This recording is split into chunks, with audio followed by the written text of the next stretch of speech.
So, like, this video was supposed to be out a lot earlier than it actually was. I started recording it multiple times, and then every time I did so, something else happened that made me have to completely rethink the structure of the video. The whole news about Project Legacy in the first place was dropped while I was still on the way home from MomoCon, so that obviously wasn't going to immediately be a video. And then, throughout the next few weeks, it was, oh, Midori things happened.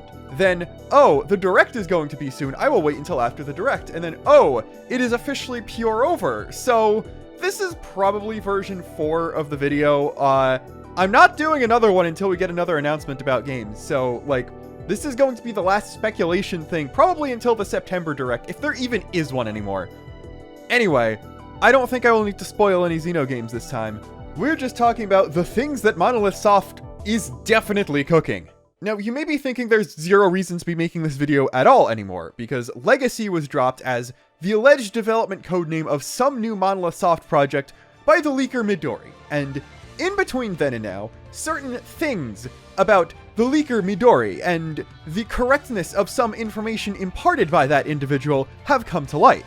It is with only the deepest of regrets I come to you, humbled today, to announce something potentially horrifying. I am not, in fact, Ibuki Finch Xenoblade from Xenoblade. My true identity is a white guy in his mid-20s from the United States of America. However, just because a lot of things were false doesn't mean Midori's track record is all of a sudden zero things correct.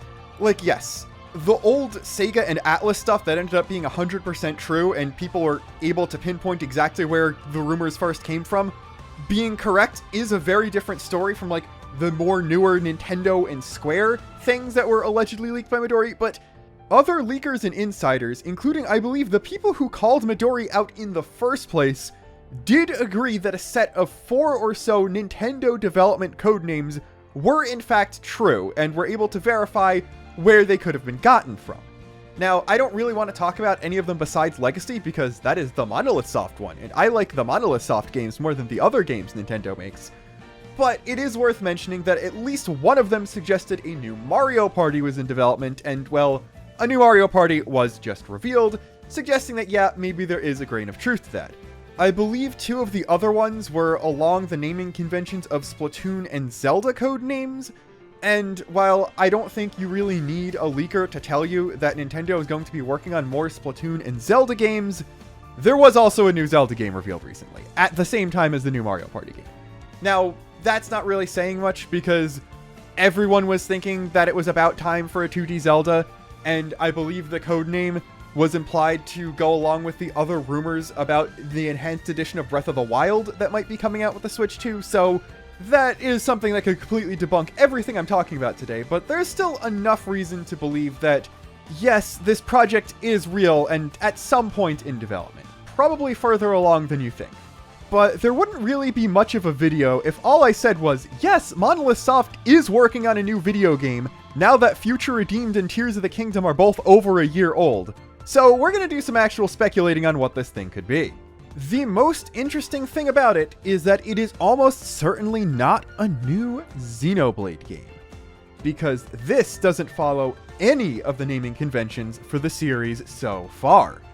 Thanks to the cutting room floor, the development codenames for basically every Xenoblade game are common knowledge, and Legacy does not fit into the naming scheme. I'm just gonna go down the list in an unconventional order. We're not doing a release order this time to make a point. Xenoblade 1 for the Wii's development name was Kyojin. This is a Japanese word that when written in kanji literally just says large person, and is most frequently translated as giant, or perhaps in a more well-known capacity, Titan. This, of course, makes perfect sense to be the codename for Xenoblade 1, as the very first thing anyone thought of for Xenoblade 1 was the idea of people living on the bodies of giant gods.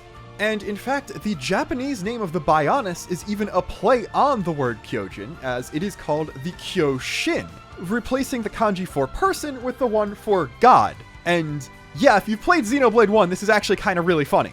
But yeah, this completely makes sense. And this codename is actually the naming scheme that the entire rest of the Xenoblade numbered trilogy follows, except with a bit of a twist.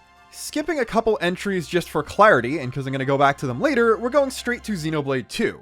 Its codename was Big Folk 2, or BF2 for short.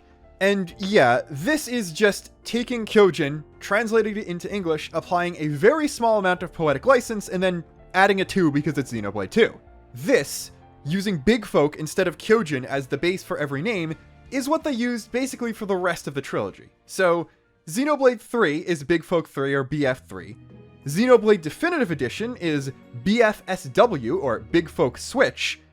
And, funnily enough, Xenoblade 3D, not even being developed by Monolith, is Small Folk, as in Big Folk on a small handheld console, which I think is kind of adorable. While Future Redeemed does not have a codename, presumably because you can only access it from within Xenoblade 3, Torna does have one because it was sold separately and can be played as a separate home screen icon.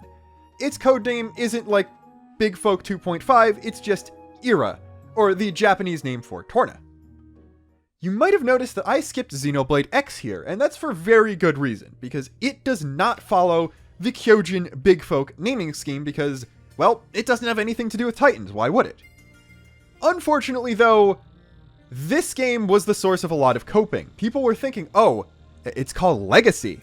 That must mean it's Xenoblade X, because the Blade organization actually stands for Builders of the Legacy After the Destruction of Earth. I regret to inform you that Xenoblade X has the worst localization in the series by far, and don't worry, I'm not about to go on a rant about Lynn's outfits. That is not what I'm referring to when I say this. I'm referring to a move I like to call pulling an NIS America and changing terminology that was coherent, understandable English in the Japanese version of the game. Her title is either the Japanese text or at least one voice actor says it every single game she appears in. That being said, not every instance of something like that changing is necessarily a bad thing or done for no reason. Like, changing dolls to skells as the name of the mech, I believe was legitimately done for copyright concerns, and that's only really silly because the lyrics of Black Tar are in English and they are referred to as dolls there. I don't know why they didn't just record an alternate version of the line that called them skells when it is the same number of syllables and it doesn't have to rhyme with anything in that line, but whatever. The ganglion are called the growth in Japanese, and I think that was changed just to make sure that they got the implication that they are a disease through, because growth has several different definitions, and that's probably not the first one a native English speaker would think of. Hell, even in Xenoblade 2, while there are a few bad changes in that game as well, changing device to artifice, I also understand because, I'm gonna be real, device is a very mundane term in English now. Like, yeah, it probably sounds a lot more grandiose when you have the characters using a word from a foreign language in the Japanese dub, but like, my phone is a device. That is not a mech with an orbital laser capable of nuking a country. I kinda understand why they changed it to a more archaic term that has heavy Latin roots, just to keep up the vibes of the original. That being said, some of the ones in Xenoblade X just are actively bad and completely take me out of the game. For instance, why was Blue Blood renamed to Mimiazome when these so-called Mimiazomes have blue blood?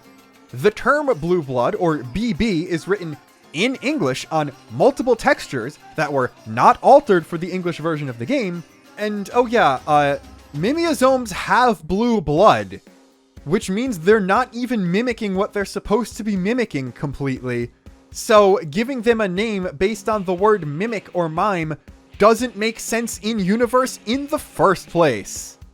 Even more egregiously though is the BLADE acronym. Remember, Builders of the Legacy After the Destruction of Earth is a localization change.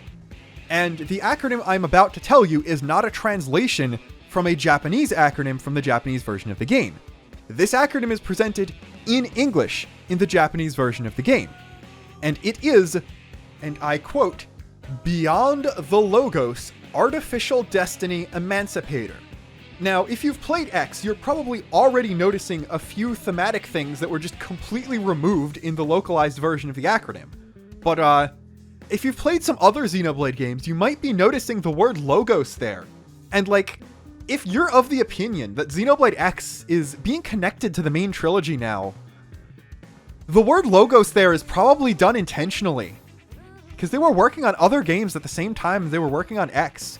Or they could have reused the word in later games intentionally because of that, if they were potentially trying to connect them at all.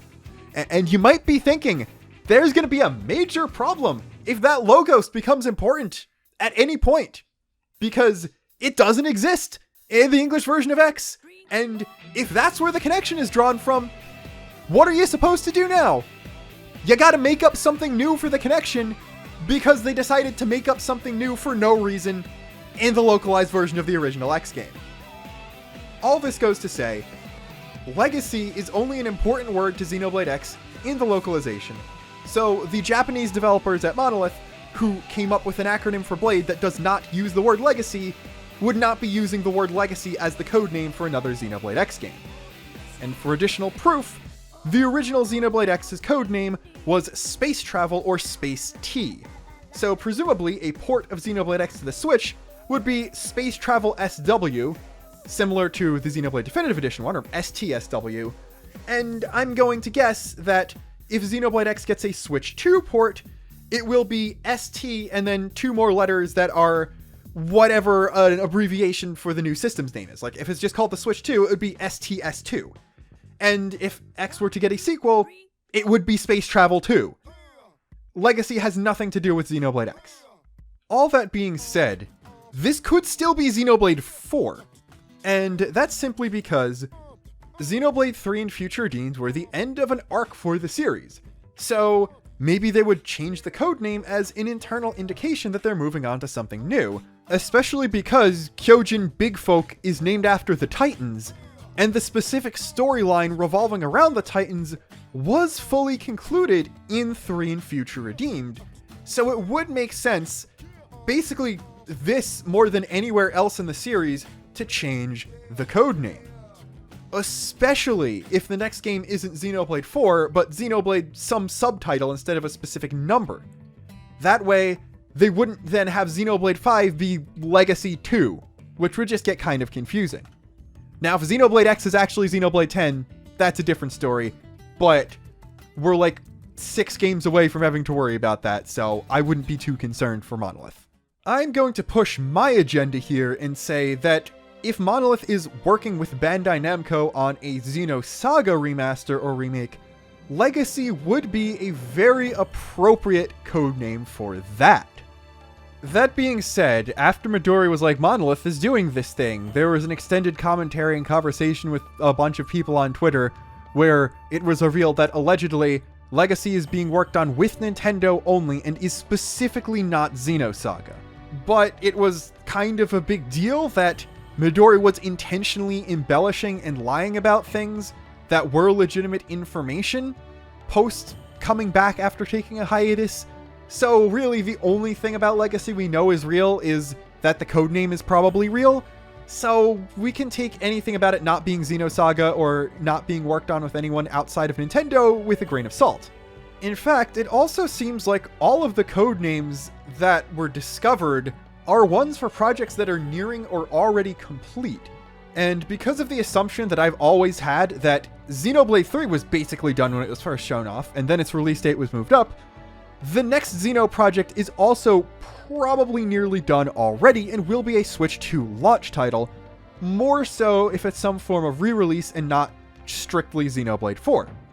It being a remake or remaster also does go along with Monolith's content cadence recently, so Xenosaga or Xenoblade X makes way more sense for 2025 than Xenoblade 4 anyway. That, when coupled with things already being announced and the implication that all of these codenames are for things that are close to completion, like they allegedly came from the back end of Nintendo's website, so they're prepared to be putting information about these things on their website when they're publicly revealed, it also kind of suggests that whatever these codenames mean, they're all coming out relatively soon, like probably by the end of 2025. So a Xeno game coming out in that year, being what Legacy actually is, kind of does make a lot of sense. That being said, we're absolutely going to keep going. Like, if I ended this speculation video with just, it's probably more confirmation of my Xenosaga agenda, that's it, come back next week for a Final Fantasy XIV video, that would be very unsatisfying to everyone, including people who agree with me. So we're going to go down a list of a few other things that this might be, under the assumption that it's not Xeno whatsoever, because I'm gonna be real, it's definitely not Gears. It could be Saga, it could be a brand new Blade project, but it's definitely not Gears. It not being Xeno is also exciting to talk about, so we're gonna do that too.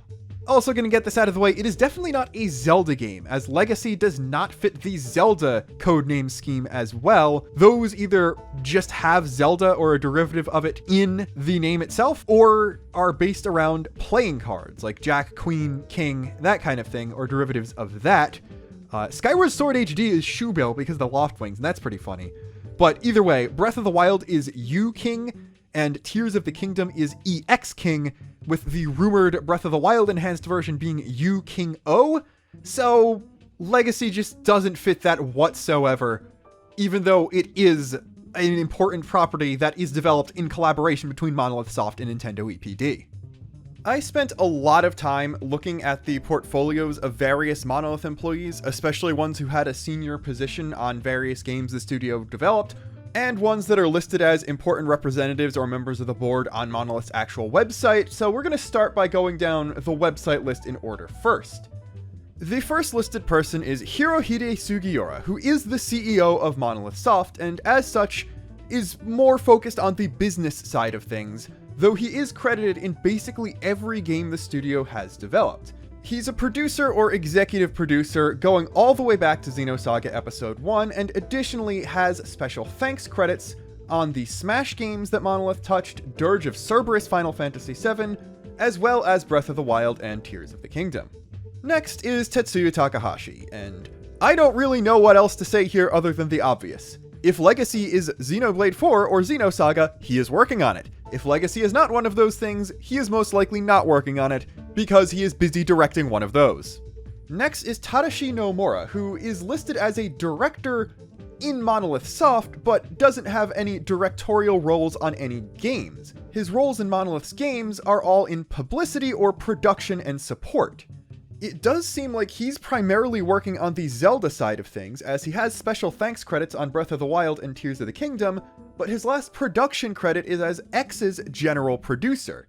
And he's never participated in any of the Iwata Asks or Famitsu type interviews about the Xenoblade series or the Zelda games, so it seems like he's not doing publicity either. Maybe he just has a business side role in the company right now, or is just doing publicity for MONOLITHSOFT as a whole and just isn't a forward-facing employee anymore. But it seems like he's also coordinating things with the Zelda team, and we're not really likely to get a new Zelda game out of the Zelda team for another couple years. Next up is Tomohiro Hagiwara, whose credits since 1998 are literally all on the production side of things.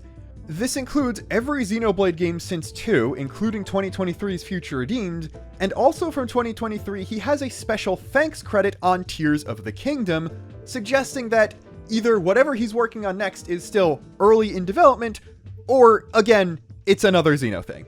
The last member of Monolith's board of directors from within the company itself is Yasuyuki Hone, who you've probably also heard of, as he is the third founding member of Monolith as a company alongside Sugiura and Takahashi, and is a prolific art director for a lot of very iconic games, including Chrono Cross, Xenogears, Xenosaga 1, as well as both art and game direction for both Baten Kaitos games.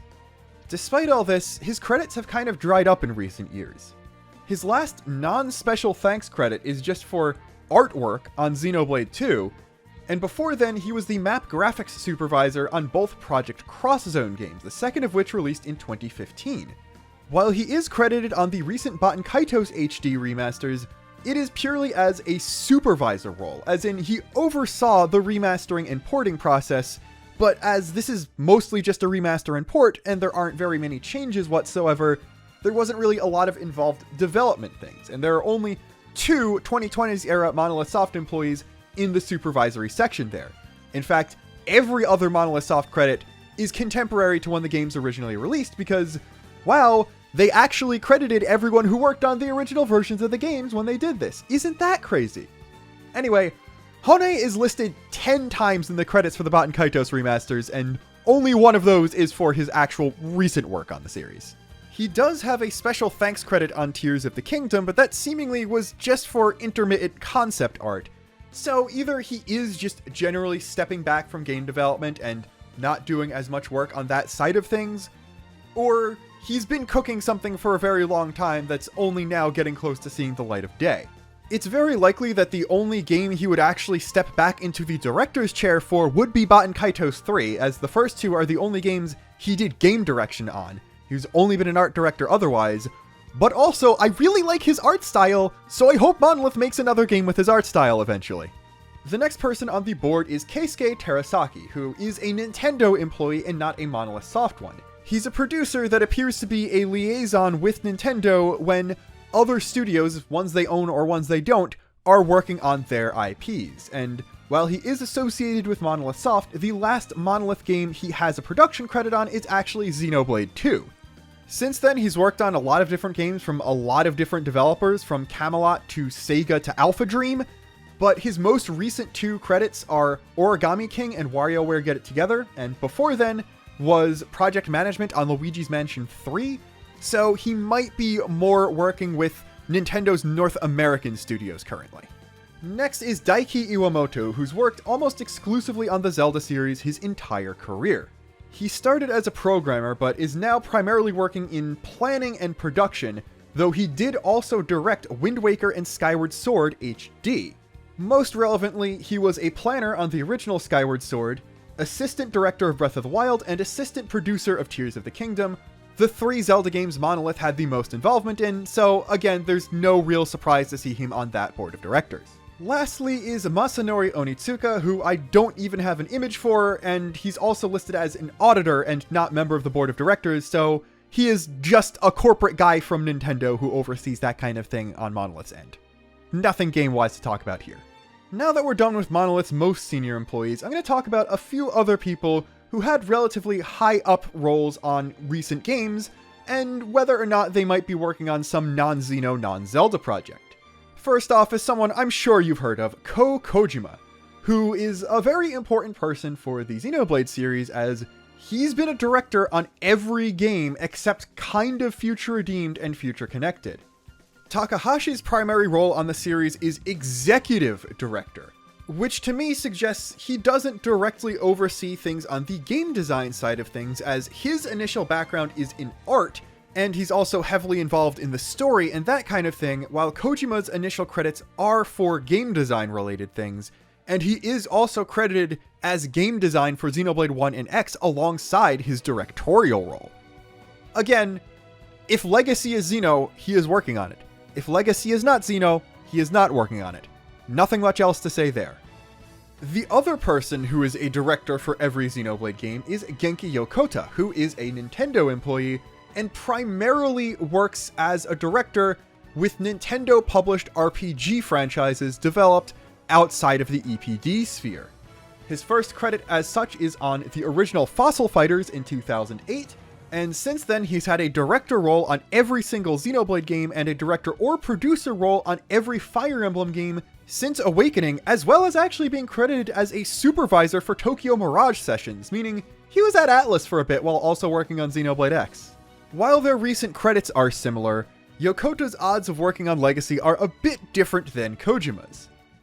This largely comes down to whether or not it's Xenosaga, as Kojima did do work on the original versions of Xenosaga episodes 1 and 2, so he would likely be back for some sort of re-release, especially since he actually did not work on Xenosaga 3 because he was working on Baten Kaitos Origins, having several roles, including scenario writer, taking over from Chrono Trigger and Xenogears luminary Masato Kato, who did the first game.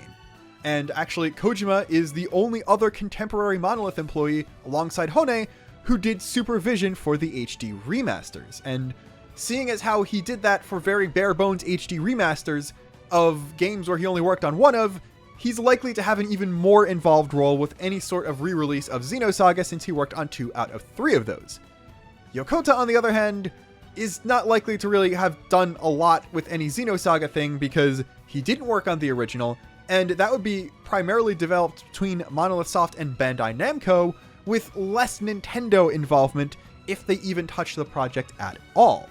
Yokota is certainly still working with Monolith. He's just probably, instead of anything about potential Xenosaga things or different IPs, focused primarily on Xenoblade 4 and Fire Emblem 4. Because that remake better be real. I'm going to keep coping about this, and you can't tell me not to. There are, though, two other people who can say they've directed a Xenoblade game. The first is Michihiko Inaba, who, besides this one credit on Definitive Edition, appears to purely be a programmer, starting at Monolith on Xenosaga 3, working on Somabrigger, and then having credits on every single Xenoblade game. While his only non-programming credits are on Definitive Edition, and he is credited on Xenoblade 3, though not Future Redeemed actually, he is still a relatively young employee, his first video game credit at all being 2006's Xenosaga Episode 3, so he might be a candidate to step up to a directorial role on a new game, seeing as how he has already experienced directing a remaster of some sort. So maybe he, instead of Kojima, would be tapped to handle the game design side of directing of a Xenosaga remaster or something like that, but I'm not entirely sure. He is credited on Xenoblade 3, so I can't really tell you what projects he could have been on since then, since Xenoblade 3 was a 2022 game, but I'm guessing he's on something Xeno. If he doesn't show up on whatever Monolith's next game is, there's a good chance he is going to be a director or lead designer of some sort on some new IP or revival of an old Nintendo thing. Speaking of Definitive Edition, it and Future Redeemed are the only two Xenoblade games that don't have any new content that Genki Yokota was not a director on, instead being a producer of both.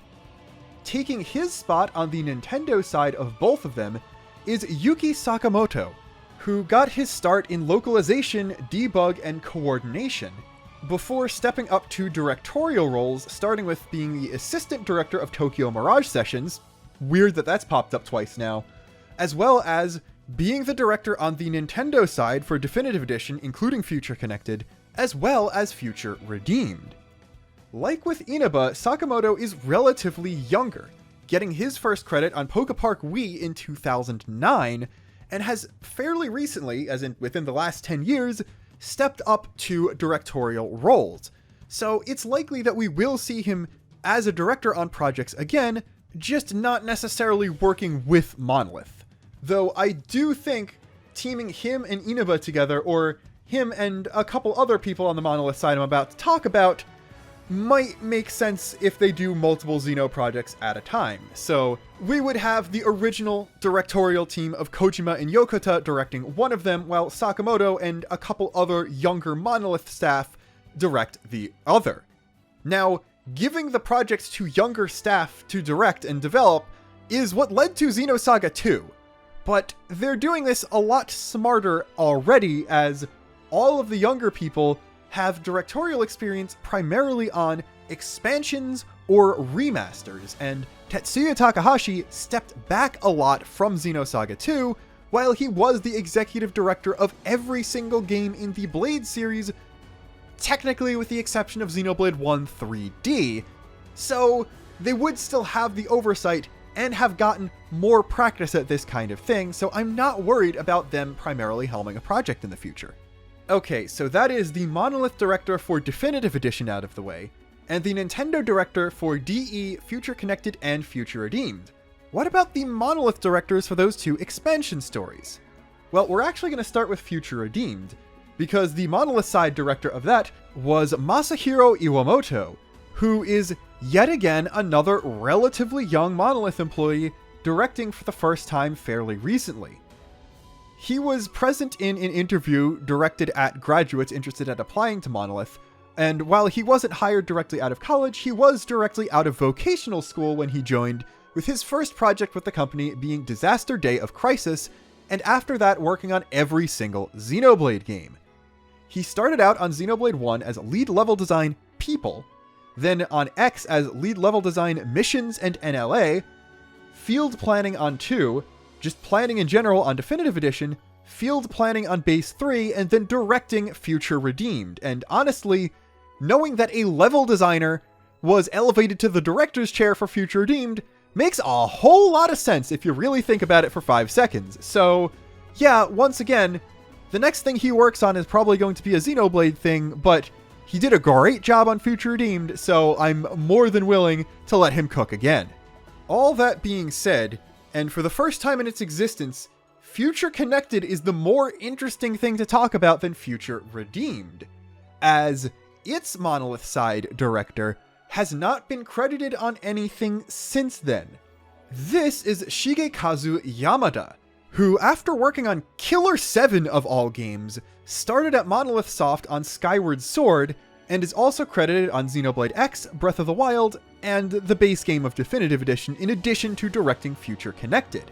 Now, Future Connected was his only directorial role, and obviously that is not necessarily the best Xenoblade game, but it's the fact that he hasn't done anything since then, besides a special thanks credit on Tears of the Kingdom, that's very interesting, and seems to suggest to me that he's been cooking something, even if it's not on the directorial side. His Skyward Sword credit is for planning. His Definitive Edition, outside of Future Connected credits, are as a producer and as a planning lead. And his Breath of the Wild credit, this is for base game and expansion pass, is associate management. Now, these suggest that he also has experience on the production and business side of things, and as such could be working on anything right now.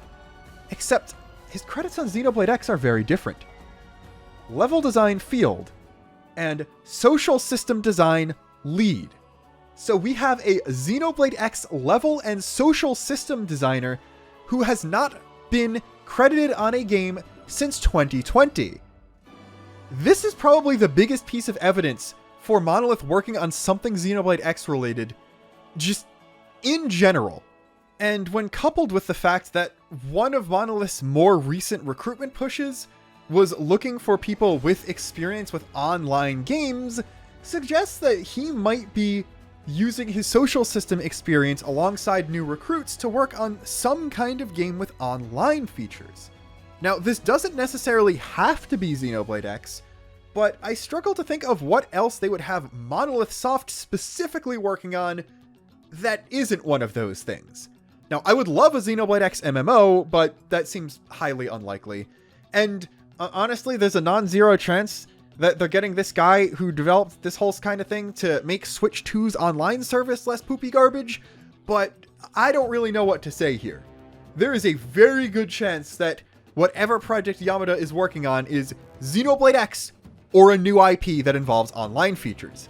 Do keep in mind, Monolith was also recruiting for action RPGs for a long time, and while it's very likely that a lot of those people ended up on the Zelda team, they could have also been cooking an action RPG new IP for a while.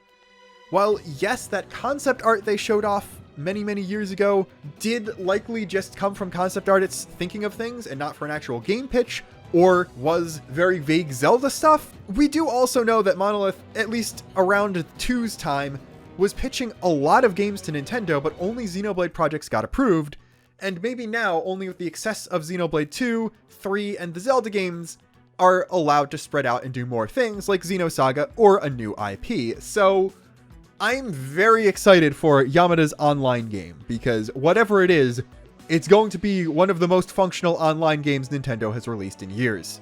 The last person I want to talk about is where I have to start making conspiracy theories, and I'm going to have a lot to say, but before then, you might have noticed that I have only talked about men so far, and it just is the truth that since the departure of Soraya Saga, all of the higher-ups in the creation of Xeno games have been men. But that doesn't mean that Monolith doesn't have any women working at it, and their statistics consistently show that, by Japanese game developer standards, they have a lot more than a lot of other companies, so I think I'm going to talk about a few of the women who work at MONOLITHSOFT, their recent projects, and what we might see them get credited on in the next few years. First is Eri Morimoto, who is a graphic artist at Monolith, who has done a lot of different specialized things. She actually started out on Tales of Graces in 2010, though she was not a Bandai Namco employee, before moving to Monolith within a couple of years, as her first credit there is field design on A Link Between Worlds, which, yes, was actually worked on by Monolith. It is their only 2D Zelda credit. She then did visual effects on Xenoblade X, and then shifted wildly to landscape art on Breath of the Wild, as well as doing art on Splatoon 2 the very same year. It seems like after her role on Breath of the Wild was concluded, Morimoto moved to Monolith's EPD support team, as her other credit after Splatoon 2 is on Animal Crossing New Horizons under asset design. That being said, she also has no credit since 2020 besides a special thanks on Tears of the Kingdom. If Monolith has been working on something in secret, there's a good chance that she is on the art team for that.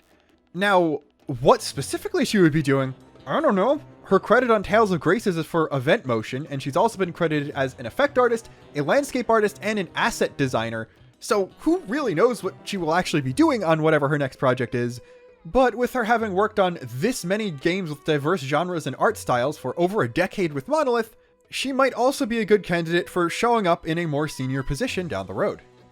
Kanako Uno is another artist at Monolith who's worked on Zelda, Splatoon, and Animal Crossing, but her roles have been primarily on the environmental side of things, and her portfolio is kind of amazing. We're going to talk about her Monolith stuff before what she did before that.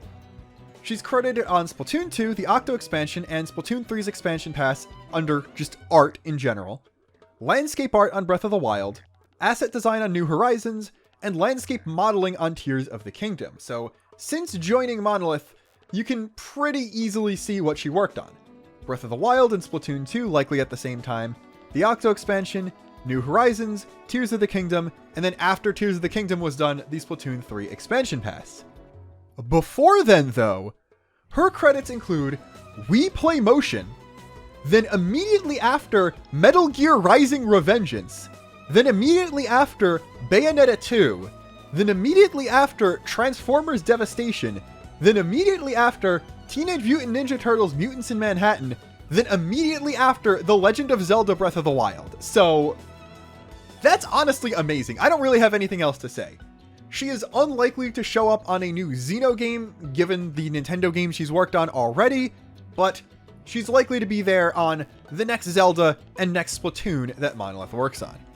One graphic designer at Monolith who actually started their career in the industry there is Hiroko Kiyonari, whose first credit is on 2008's Soma Bringer.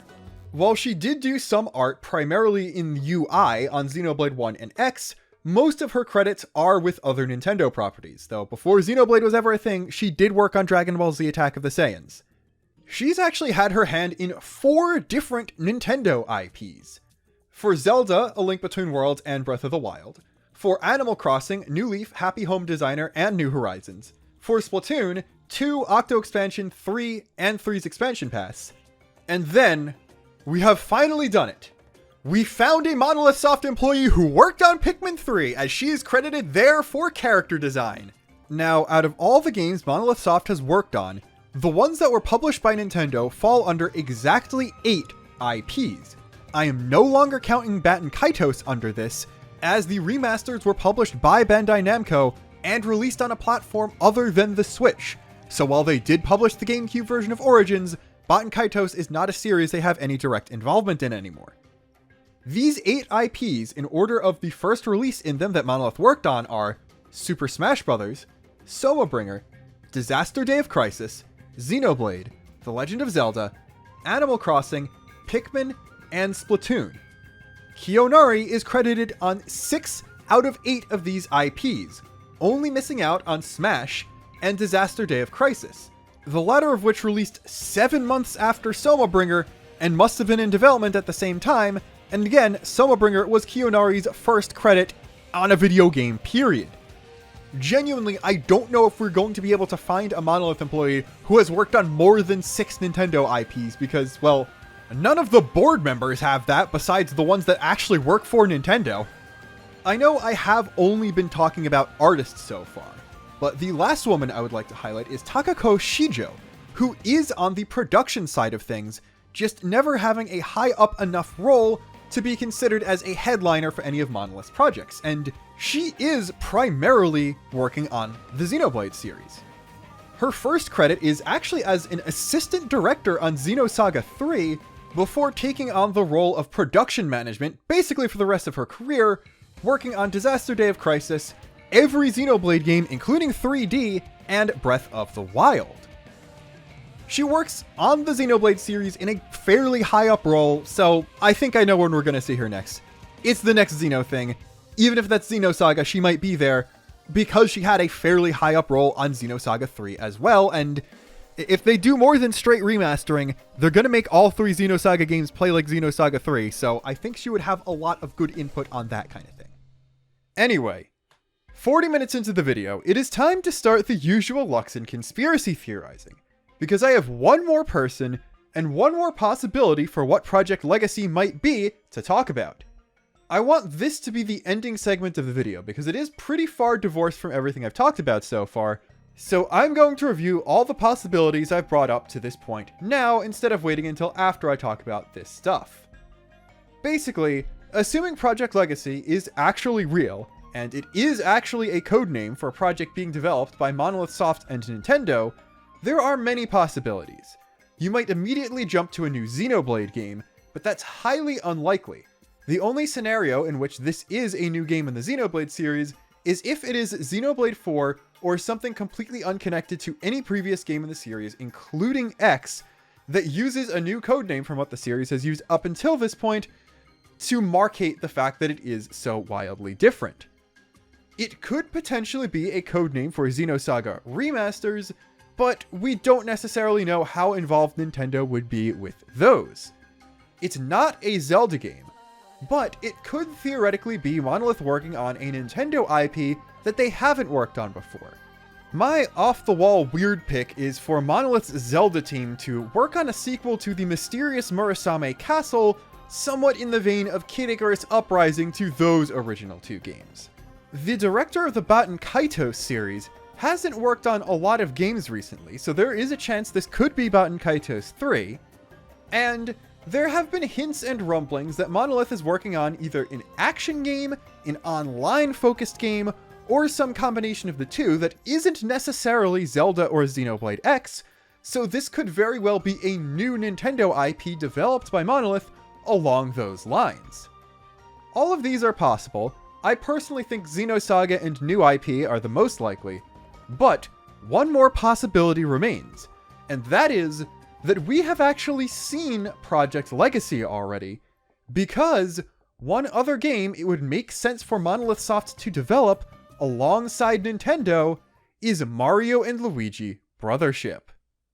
This is because the last MONOLITHSOFT employee with recent directorial experience is Hiroyuki Kubota, director for Bowser's Inside Story and Dream Team, co-director of Paper Jam, scenario writer for every game except Paper Jam, and credited with special thanks on Tears of the Kingdom, but the last game he properly worked on was Alpha Dream's last project, Mario and Sonic at the Olympic Games Tokyo 2020, a 2019 release in which he directed and wrote the scenario for Alpha Dream's portion. Unfortunately, Nintendo is being very coy and cagey about who's actually developing the game, telling us to wait for the credits instead of letting us be excited with who is working on the game currently for some stupid reason, because they're very cringe sometimes.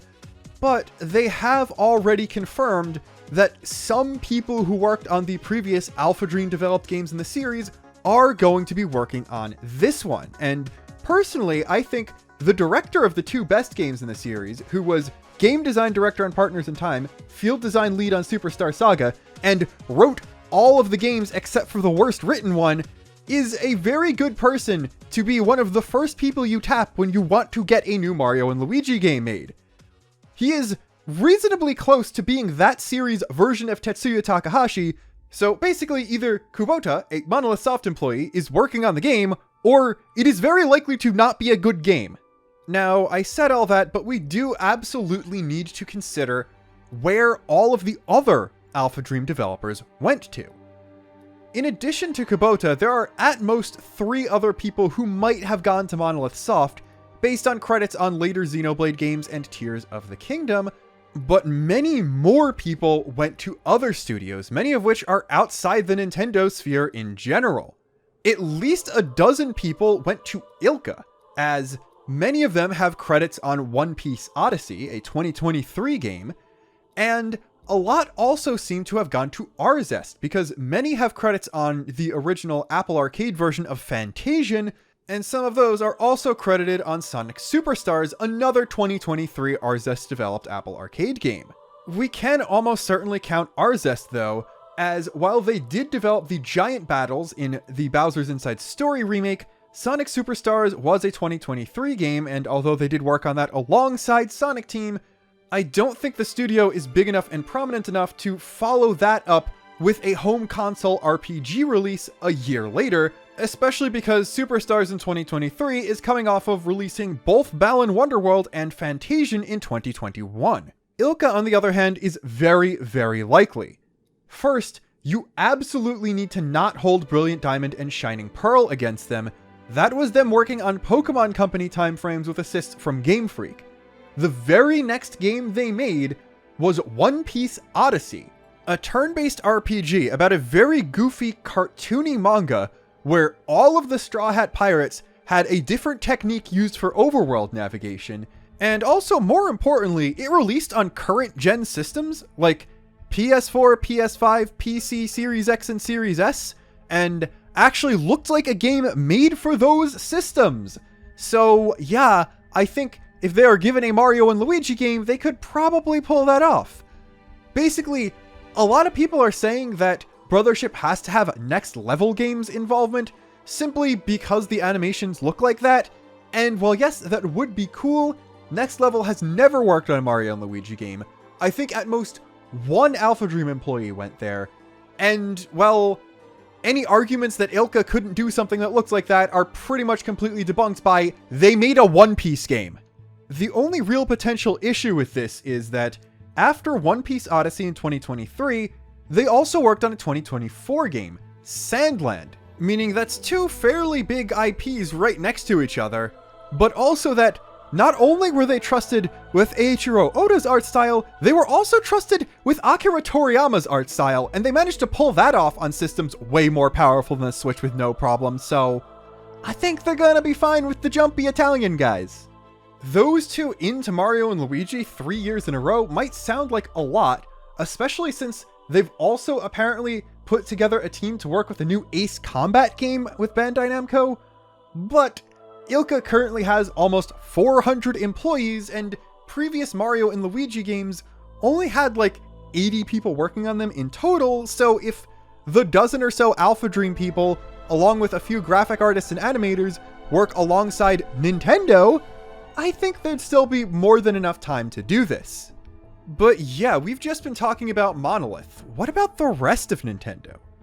Unfortunately, about half of the people who are probably Alpha Dream employees who worked on the last couple Mario and Luigi games and Mario and Sonic Tokyo 2020 have not had any credits since 2019 when Inside Story and Mario and Sonic released. This could mean that they were not able to find a job yet, that they've unfortunately left the industry entirely, or simply that whatever they've worked on since then is under NDA and they haven't shipped a project yet. That being said, out of the other half, we have covered a lot of them, at Monolith, at Arzest, and at ILCA, but there are still a few more, over a dozen, so more people than went to ILCA, and those people have credits on various Nintendo EPD developed titles from 2020 and beyond. It seems like Nintendo did exactly what we were hoping they would do the entire time, and just absorbed as many Alpha Dream employees as they could into their own development teams. In fact, this might even account for more people than I was able to find simply because they love sitting on completed games, and hell, maybe some of the Alpha Dream people's first title they worked on at Nintendo itself just was Mario and Luigi Brothership.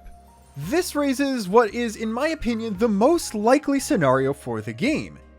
Its developers are a collaboration between ILCA, who started out as a support studio before making games in their own right, working on things like Yakuza 7, Dragon Quest XI, Nier Automata, and Ace Combat 7, so plenty of good games, paired with an all-star team from across Nintendo's studios, centered around a core of ex-Alpha Dream devs who have plenty of experience on Mario and Luigi, and helmed by MONOLITHSOFT's Hiroyuki Kubota, and potentially bringing in more Monolith employees to assist the ILCA ones on graphics because, well, a full 3D game is something Alpha Dream has not done outside Mario and Sonic, and they didn't develop the entirety of that. At this point though, is it right to even call that a Monolith game? My answer to that is the sternest maybe of all time. It literally just depends on how Nintendo is choosing to consolidate its employees for this. If Kubota is back in the director's chair and also writing the story again, which I sincerely hope he is, it would kind of make sense on Nintendo's side to just lend a bunch of previous Alpha Dream employees to MONOLITHSOFT and have Monolith work with ILCA to make the game.